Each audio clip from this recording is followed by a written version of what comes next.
법조인이 또 느끼시는 건 다를 수 있겠네요. 근데 선고 기일이 저희가 3월 31일에 교수님 처음 모셔서 여쭤봤을 때만 해도 선고 기일이 안 잡혀서 왜 이렇게 기일이 안 잡힐까요? 이런 얘기를 했었는데 예. 바로 그 다음 날에 예. 기일이 통보가 됐어요. 금요일 선고를 화요일에 알린 것도 좀 빠르다라고 볼 수 있을 것 같은데 왜 이렇게 좀 갑작스러운 느낌으로 잡힌 거라고 보시나요? 예, 그때 우리 지난번에 만나서 이야기할 때 선고기일에 대해서 언제쯤 예상하느냐 그 얘기할 때 제가 언뜻 무슨 얘기를 했냐면은 당시 상황에서 예. 민주당이 좀 압박이 좀 심한 거 아니냐. 네. 왜냐하면은 마은혁 재판관을 기필코 임명시키게 한다든지 하려고 네. 하고 만일에 대통령 권한대행이 임명을 안 하면은 뭐 재탄핵한다는 이런 네. 이야기도 있었고, 재탄핵, 예, 불탄핵 뭐 이런 거 그렇죠. 있었어요. 그런 얘기도 이제 이해하고 또 헌법재판소법을 개정하겠다라는 이야기도 막 나왔을 때란 말이에요. 예. 그래서 제가 그때 어떤 말씀을 드렸냐면은 헌법재판소가 좀 심하게 압박을 받지 않겠느냐라는 말씀을 드렸죠. 네. 그 이후에 이제 곧 가자마자 이제 선고기를 잡더라고요. 그래서 저는 생각할 때 오히려 이게 헌법재판소가 차라리 이게 잘하는 거다. 저는 개인적으로 생각할 때 네. 이번에 대통령 탄핵에서의 심리가 좀 불충분하다고 보는 사람이거든요. 예. 국민들이 충분히 납득할 수 있는 절차가 전개되지 않았다고 보고 네. 그런 의미에서 변론을 재개해서 다시 대통령의 어떤 변명 기회를 더 준다든지 실컷 해봐라. 예. 그리고 결론은 내가 낼게. 뭐 이런 정도의 절차가 진행되면은 국민 입장에서 판단하기가 쉽거든요. 네. 이 대통령을 버릴지 말지를. 근데 예. 그 기회가 없으니까 차제라도 좀 변론을 재개했으면 좋겠다는 내심을 가지고 있었는데 그게 아니고 이제 압박을 받으니까 헌법재판소로서도 아마 이 상태라도 그냥 합시다라고 아마 예. 쫓겼지 않았을까 하는 생각도 이건 제 개인적 생각입니다. 어쨌든 내피셜. 헌재를 흔드는 목소리들이 높아지니까 헌재로서는 그냥 결단을 내린 게 아닐까. 예, 뭐 이런 그렇게 생각은 볼 수도 있습니다. 예. 지금 뭐 헌법재판소 재판관들 출근을 하고 있고요. 그 주변 진공화 작업을 마친 상태라서 헌재 주변은 좀 비어 있기는 한데 그 주변으로 지금 속속 찬성 쪽, 반대 쪽이 모이고 있는 것 같아요. 대통령이 일단 출석하지 않기로 했는데 불출석이 가지는 의미는 뭐가 있다고 평가하시나요? 저는 의미라면은 글쎄요. 이 결론에 어떤 영향이나 뭐 또 이런 건 없는 건 확실하죠. 그렇죠? 예, 네. 이미 결론은 이제 재판관들이 각자 마음을 갖다 지금 마음을 굳히고 있는 상태일 테니까요.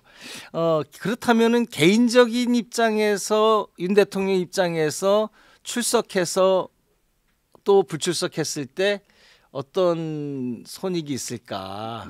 출석했을 때 만일에 인용됐다. 예. 인용됐다면 그 자리에서 나와서 뭐 대국민 담화를 발표할 거예요? 지금 법조문에 의하면은요. 지금 탄핵 소추가 되면은요. 예. 심판할 때까지 직무가 정지된다 이렇게 조문이 있어요. 네. 그건 뭐냐면은 만일에 인용됐다 그러면은 이제 대통령직이 없어지는 거, 대통령직에서 이제 물러나야 되는 거고 파면되니까. 근데 만일에 탄핵이 기각됐다, 소추가 기각됐다 그러면은 바로 대통령. 그렇죠. 심판할 때까지만 직무가 정지되니까 네. 선고와 동시에 다시 이제 대통령직을 다 회복한단 말이에요. 예. 그러면은 대통령으로서 할 일은 헌법재판소 법정에 있을 것이 아니고 이제 대통령실에서 이제 대통령으로서 다시 복귀된 대통령으로서 이제 비전을 얘기해야 되는 시간이란 말이에요. 예. 인사 말씀도 하면서 비전을 얘기하고 이제 더 이상 이런 일이 없이 미래에 대해서 국민 모두가 어떤 방향으로 가서 대한민국 내가 남은 임기가 얼마인데 이 동안에 내가 무엇을 해서 대한민국이 더 앞으로 어떤 모습을 가졌으면 좋겠다라는 이야기를 해야 될 텐데 예. 그런 거 따져보면은 기각이나 인용이나 어떤 경우에든 헌법재판소의 법정에 있는 것보다는 지금 대통령실이 낫다 관저에 보는 거죠. 있다가 예. 이동을 그렇죠. 어디로 하는 게 낫겠네요. 예. 절차 얘기를 조금 더 여쭤보겠습니다. 이게 시간이 다가올수록 그냥 헌재 안에서 무슨 일이 벌어지고 있을까 이게 너무 궁금한데 일단 교수님께서는 그 안에서 10년 넘게 계셨다 보니까 아마 제일 잘 아시는 분이 아닐까 싶어서요.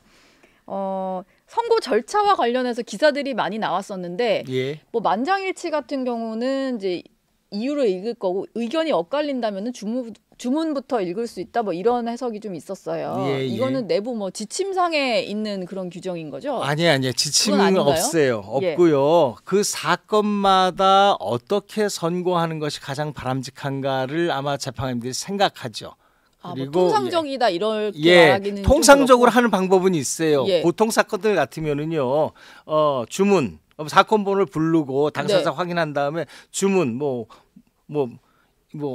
무슨 법률 제 예. 몇 조 몇 항은 헌법에 위반된다. 이렇게 해서 주문 낸다든지 또 무슨 조항은 뭐 헌법에 합치한다 이런 식으로다가 주문을 낭독하고 예. 이유를 간단히 그 뒤에 설명하는 방식이에요. 대부분 다 그런데 지금처럼 중요한 사건의 경우에는 이제 순서가 바뀌게 되죠. 네.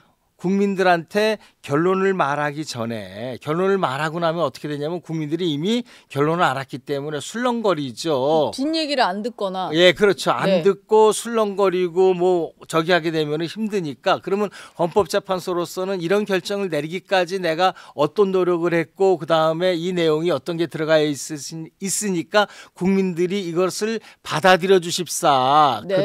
그래서 우리가 사회적으로 혼란을 갖지 말고 안정적인 상태에서 다음에 뭐 대선을 치르다든지 다음에 네. 정치 행보를 어떻게 하자든지 이런 생각을 할 수 있도록 해줘야 된단 말이에요. 이럴 경우에는 헌법재판소 입장에서는 내가 이런 결론에 이르기까지 있었던 이유를 자세히 설명하는 시간을 갖는 게 더 바람직하죠. 네. 이런 사건의 경우에는 의견이 나뉜다 하더라도 제가 볼 때 예. 이거를 나뉘었으니까 이제 어떻게 설명하는 게 좋을까라고 고민을 하겠지만 네. 결과적으로 먼저 이유를 충분히 설명한 뒤에 주문을 낭독하는 게 제일 제가 볼 때는 바람직하지 않나 이렇게 생각됩니다. 전직 대통령들을 보니까 대부분 다 주문을 마지막에 박근혜 전 대통령 때도 마지막에 읽었던 기억이 나요. 예. 그러다 보니까 이게 생중계도 좀 영향을 줄 수 있는 거죠. 예, 생중계로 온 그렇습니다. 국민이 보고 있다 보니까 예, 그렇습니다. 마지막에 주문을 읽는 있고 식으로 그다음에 생중계를 하는 이유도 예. 국민들을 설득하고 싶은 시간이 필요하다 이런 생각이죠. 예. 그렇죠. 국민들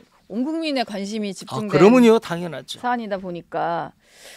근데 오늘도 심리를 한다 뭐 이런 얘기가 헌재 관계자를 통해서 전해졌고 당연히 교수님도 예상하시기로는 마지막까지 평결이 있을 거다 이런 얘기 하셨는데요.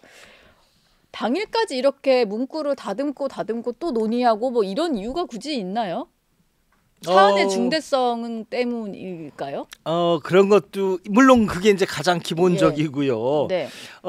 사실은 이렇게 문구를 계속 다듬는 이유가 우리가 이제 언어라는 것이 사실 이렇게 지금 방송하는 것도 어려운 이유가 아다르고 어다르잖아요. 그쵸. 또 이 생방송이니까 네. 이 말 한마디 단어 하나가 바로바로 떠오르지 않으면 힘들잖아요. 예. 이 마찬가지예요. 판결문 결정문을 쓸 때 이게 아하고 어하고 표현이 다름에 따라서 국민들이 이렇게도 읽히고 저렇게도 읽힌단 말이에요. 네. 그러니까 그거를 준비하는 거예요.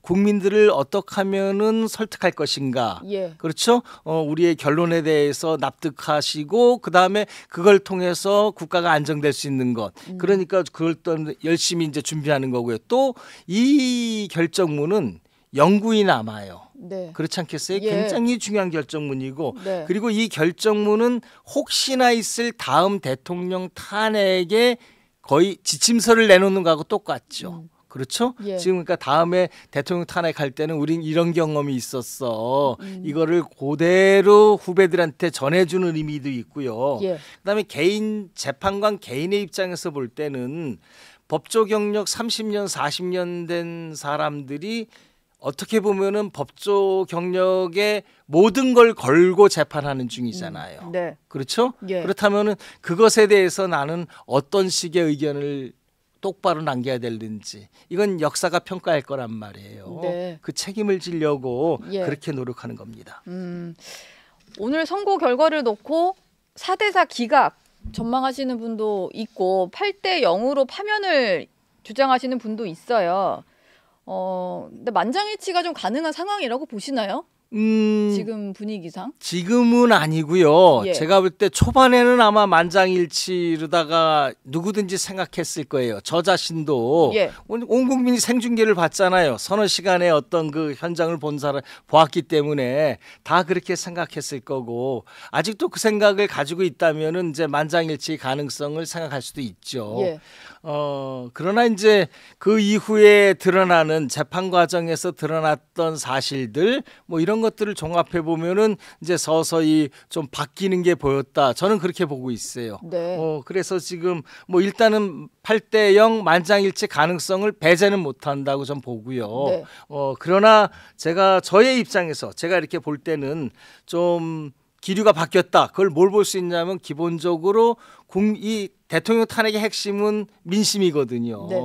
국민이 윤석열 대통령을 바라보는 입장이 좀 많이 바뀌지 않았나. 처음에는 10% 내외의 어떤 그 아주 저조한 지지율에서 여론조사에서 뭐 모르겠어요. 제가 이제 언뜻 본 적이니까 네. 제 생각에 맞는지 한 40% 이상의 어떤 저기가 나오고 예. 그다음에 이제 광화문의 어떤 광화문에서 있었던 탄핵 반대 집회와 탄핵 찬성 집회를 보게 되면은 제가 이제 매주 나가서 봤는데 예. 제 눈으로 보기에는 이렇게 모르겠어요. 이런 이야기를 하는 게 좀 여기 방송에서 맞는지 모르겠지만 제가 볼 때 한 2배, 3배, 2배 정도 차이가 났다고 이렇게 보고 있습니다. 그냥 나가셔서 양쪽 집회를 이렇게 객관적으로 보시니까 예. 그런 흐름이 좀 보이셨다. 예, 그렇습니다. 이런 말씀이신 예, 것 같아요.